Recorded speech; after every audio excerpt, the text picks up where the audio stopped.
নেই, বিরতি নেই, মানে আমার বাংলায় নয়, পুকুর ভরাটে। হ্যাঁ, আমার বাংলা তো ব্রেকলেস, পুকুর ভরাটও ব্রেকলেস একেবারে। আজকে দেখুন খড়দায় সুন্দরভাবে পুকুর ভরাট হচ্ছে। পুরসভার 2 নম্বর ওয়ার্ডে কাউন্সিলর আছেন, পুরপ্রধান আছেন, কেউ দেখেন না, কেউ জানেন না। অন্যদিকে আরও একটি জায়গায় দেখাবো, মালদায় একেবারে পুকুর ভরাট, নিজের পুকুর ভরাট করছেন।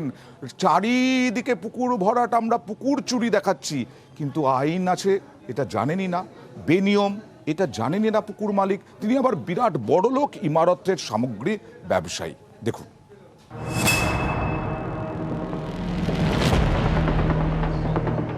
3 বিঘারও বেশি এলাকার পুকুর, সেটাই ভরাট হচ্ছে। কয়েকশো গাড়ি মাটি এনে জমা করা হচ্ছে পুকুরের পাশে। এ ছবি মালদার গাজলের। এখানকার নন্দনগ্রামে পুকুর ভরাট হচ্ছে। স্থানীয়দের দাবি, গত বছর থেকেই ধীরে ধীরে এই পুকুর ভরাটের কাজ চলছে, আইনকে একেবারে বুড়ো আঙুল দেখিয়ে। মোটামুটি 6 মাস আগে থেকে অল্প অল্প করে ভরছে দেখছি। আচ্ছা, তো এখানে কি ছিল আগে? এটা একটা পুকুর ছিল। এখানকার লোকজন কি জল ব্যবহার করতো? জল সেরকম ব্যবহার করে না, মাছ চাষ করতো আর কি। আচ্ছা, ওনারা নিজেদের জন্য কেটেছিলেন পুকুরটা, মানে মাটি ফেলেছিল দোকানে। আচ্ছা, এখন পুকুর ভরবে কিনা দোকানের জন্য ফেলছে আমরা তো জানি না। পুকুর মালিকের আজব যুক্তি, জলাশয় ভরাট যে বেআইনি সেটা তিনি জানতেনই না।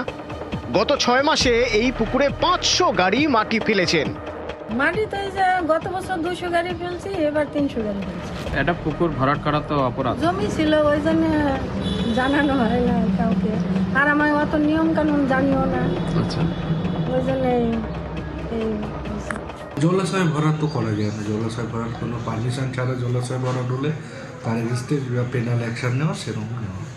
ওনারা বলছেন ওটা ওনাদেরই জায়গা ছিল, ওরা জায়গা থাকতেই পারে, কিন্তু জলাশয় তো ভরাট করা যাবে।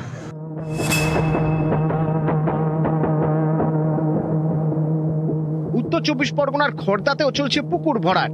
পুকুরের পাড়ে অল্প অল্প করে মাটি ফেলা শুরু হয়েছে। খড়দা বিবেকানন্দ স্টেডিয়াম সংলগ্ন এলাকায় ডাঙ্গাডিংলায় পুকুর ভরাট হচ্ছে। 5 কাঠা এলাকার পুকুর ভরাট হচ্ছে সুকৌশলে, ধীরে ধীরে। পুকুর ভরাট রুখতে ব্যবস্থার আশ্বাস দিয়েছেন পুরপ্রধান। অ্যাকচুয়ালি আমরা জানতে পেরেছি যে এরকম একটা ভরাটের খবর আমরা পেয়েছি। আমি আমাদের যারা সরকারি আধিকারিক আছেন বা আমাদের অফিসিয়াল যারা আছেন, তারা ইন্সপেকশনে যাবে এবং যদি কোনো রকম ভরাট হয়ে থাকে সেটা আমরা খুঁড়ে তুলে দেবো। শিবক দেব শর্মা এবং সুবীর দে, নিউজ 18 বাংলা।